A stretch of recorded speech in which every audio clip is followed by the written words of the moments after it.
स्थान, ऐसी कोई जगह, ऐसा कोई भूमि, ऐसा कोई जल थल हो, स्थल हो, रसातल हो, जहां शिव नाम, हर जगह पर भगवान भूतभावन, हर जगह पर भगवान शंकर विराजमान है। महाराज एक बार तो भगवान विष्णु को देखकर भगवान शंकर ने निवेदन कर दिया था। भगवान शंकर बोले, नारायण तुम हमसे मिलने के लिए नहीं आते? भगवान विष्णु बोले, मैं तो तैयार रहता हूँ, हर बार मिलने के लिए आना भी चाहता हूँ। बैठे रहो।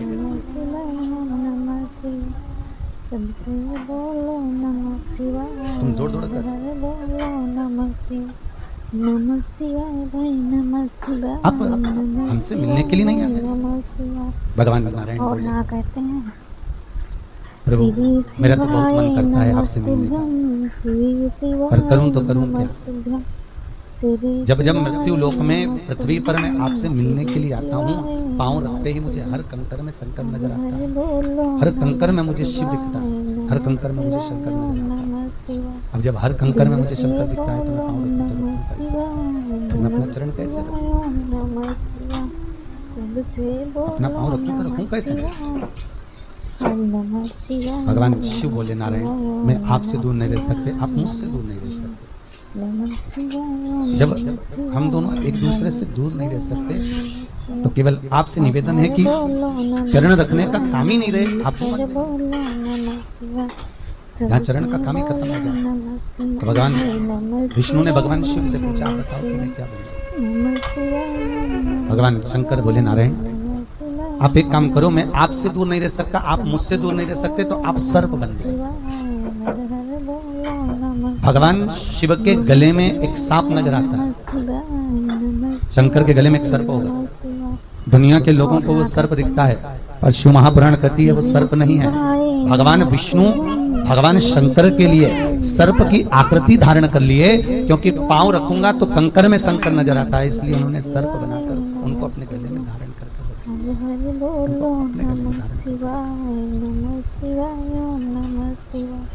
शिव नारायण से दूर नहीं है, नारायण शिव से दूर है। दोनों एक दूसरे के सम्मुख ऐसे शिव और नारायण का दोनों एक दूसरे के बिना रह ही नहीं सकते। भक्त बड़ा होता है कि भगवान बड़ा होता है? जम के तो बोलो जरा, भक्त बड़ा होता है, क्योंकि भक्त कहे भगवान से कि तुम बैठ जाओ तो वो बैठ जाते, भक्त कहे कि तुम खड़े हो जाओ तो खड़े हो जाओ, भक्त कहे कि तुम मंदिर में आकर बैठ जाओ तो भक्त कहने पर भगवान मंदिर के अंदर आकर बैठ जाते, भक्त कहे कि बहुत हो गया सो जाइए तो भगवान सो भी जाते, भक्त कहे कि हमने भोजन का थाल लगाया जीम लीजिए तो भगवान जीम लीजिए।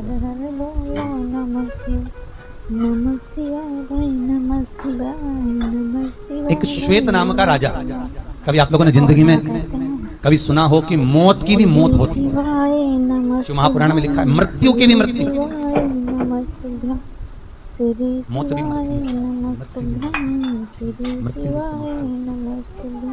मृत्यु के भी प्राण जब मृत्यु की मृत्यु होती है, जब मृत्यु के भी प्राण छूटते हैं, एक राजस्व उसकी उम्र थी मात्र 42 वर्ष, और उसको मालूम था कि मेरे प्राण छूटना है, 42 वर्ष के अंतर्गत मुझे मर जाना है, 42 वर्ष में मेरे प्राण छूट गए, मेरे प्राण चले जाए। 42 वर्ष में उसको मरना, 42 वर्ष में उसको मरना, उसके प्राण छूट गए। राजा श्वेत का एक नियम था, वो भगवान शंकर का स्मरण करता, शिव मंदिर में जाए लोटा भर के पानी ले जाए, शंकर जी का अभिषेक करे, बेलपत्र चढ़ाए, धतूरा चढ़ाए, शंकर जी को चंदन लगाए, अक्षत चढ़ाए, शिव के पूजन में दिन रात 24 घंटे लगा रहता है, भगवान शंकर के पूजन का स्मरण करता रहता है। नमः शिवाय भाई, नमः शिवाय, नमः शिवाय। जब उसका अंतिम समय आ गया, प्राण छूटने का जब समय, श्री शिवाय नमस्तुभ्यं, श्री शिवाय। मान लो आज वो मरने वाला है, आज उसके प्राण छूटने वाले हैं, और जब प्राण छूटने का जैसे ही समय आया,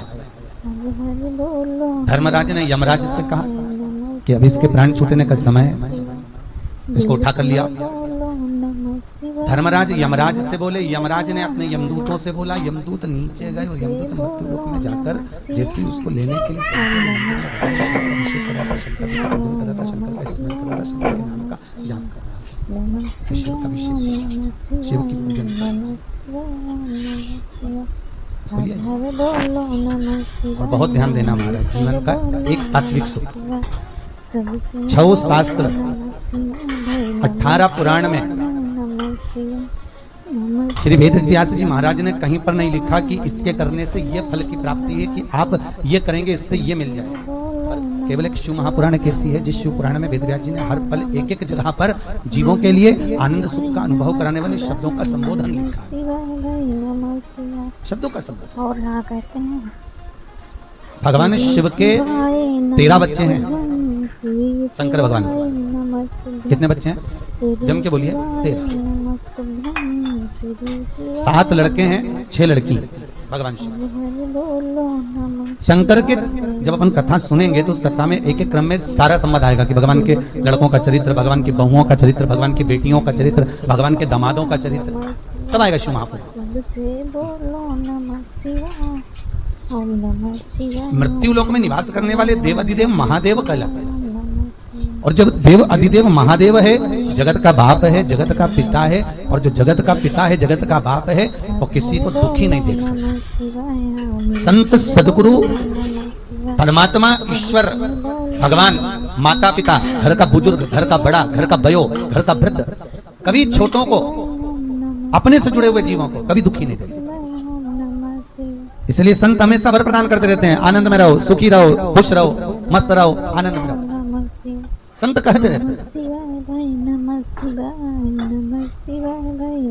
जैसे 2 वरदान होते हैं, एक आयुष्मान भव और एक चिरंजीवी भव। कौन कौन से वरदान है? आयुष्मान भव और चिरंजीवी भव। तो दोनों में सर्वश्रेष्ठ कौन सा है? चिरंजीवी भव।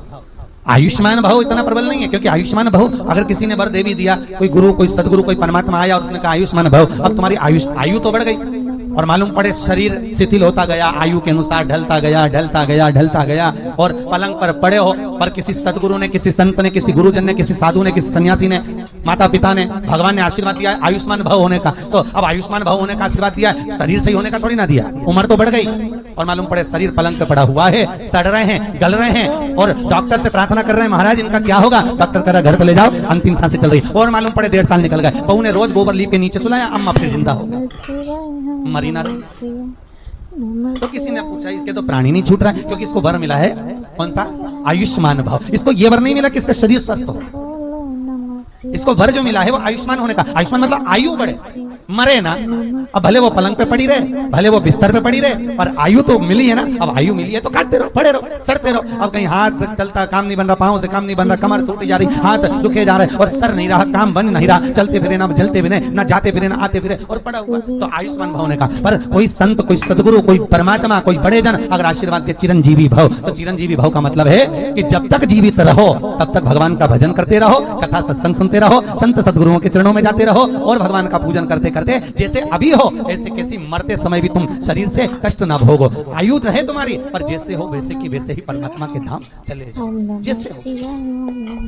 तो आपको कौन सा आशीर्वाद चाहिए, चिरंजीवी की आयुष्मान? चिरंजीवी। अब कोई तुम्हें आयुष्मान होने का आशीर्वाद दे तो कहना हाथ जोड़ के आयुष्मान मत दे, पलंग पे पड़ी रहूं और उम्र काटती रहूं, तो मतलब क्या हुआ?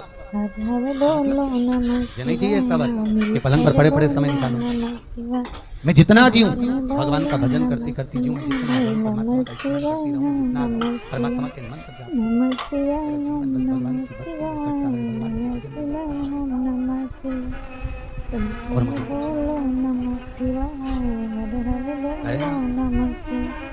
भोले इस जीवन की। और ना कहते हैं बस एक तमन्ना है, तुम सामने हो मेरे, मेरा दम ही निकल जाए, तुम सामने हो मेरा दम ही निकल जाए। हर हर महादेव दोस्तों, हर हर महादेव। सभी से अनुरोध है कि यह कथा बहुत सुंदर, बहुत प्यारी है, तो आप लोग ऐसे ही बने रहिए। कथा में आपके जीवन के सारे दुख दर्द कष्ट और सब दूर हो जाए। तो प्लीज़ कथा को पूरा सुनिए, और प्लीज़ लाइक सब्सक्राइब